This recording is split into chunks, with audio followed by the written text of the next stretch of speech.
Prime Minister Narendra Modi today made a big announcement in his Mann Ki Baat broadcast that there will be no interviews for Group C, D and non-gazetted posts of Group B in central government from January 1st next year. Making the announcement, Prime Minister sought to remind listeners about his Independence Day address when he had said that interviews should be done away with for lower posts. Sharing his thoughts in radio program Mann Ki Baat, Prime Minister said that India is characterized by diversity and this is our pride.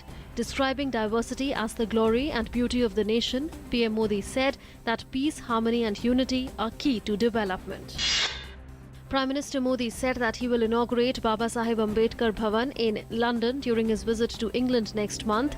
He expressed the hope that Ambedkar Bhavan will be a sacred place for students visiting Britain for studies.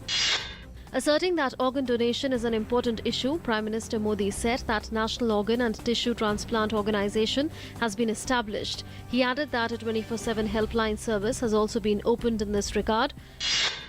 Gold monetization scheme will be launched before Diwali. Prime Minister in his Mann Ki Baat program said that the scheme will convert gold into active wealth for the country and individuals. Indian gold coins of 5 grams and 10 grams with Ashok Chakra also to be made available before Dhanteras. With third phase of polling due in 3 days in Bihar, various political parties are pulling out all stops through election rallies in their attempt to capture maximum vote share. Prime Minister Modi today addressed several rallies in Bihar. Addressing an election rally at Marhora in Chhapra, Prime Minister said that development was the only solution for the problems faced by the people in the state. The Grand Alliance campaigning also reached fever pitch with Nitish Kumar holding rallies in Hajipur to woo voters for the remaining phases. The third phase of polling falls on Wednesday, while the fourth phase will be held on the 1st of November. Inaugurating the India-Africa Friendship Rose Garden along with envoys of African nations at Delhi's diplomatic enclave, External Affairs Minister Sushma Swaraj termed Africa as a land of opportunities. She also inaugurated India-Africa Editors Forum in New Delhi. The third India-Africa Forum Summit begins in New Delhi tomorrow. A major fire broke out in South Mumbai's busy Crawford Market in the wee hours today. Over 60 shops, mostly of perfumes and packaging material, were gutted. The cause behind the blaze is yet to be ascertained. The blaze has been brought under control. Crawford Market is located in the vicinity of Chhatrapati Shivaji Terminus and the shops were mostly housed in old structures. In the United States, an Indian student was among 4 killed in a run-over in the Oklahoma state. Over 40 others were injured. The car crash occurred in Oklahoma State University when a suspected drunk woman car driver plunged into a large crowd. Nikita Nakal from Mumbai, an MBA student at the varsity, was identified among the victims of the accident by University of Central Oklahoma authorities. Argentines are voting today to elect the next president.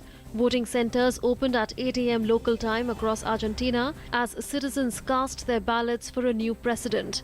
Recent opinion polls indicate that if ruling party candidate Daniel Scioli wins the presidential election in the first round, it will be by a narrow margin, raising the prospect of a slow second count.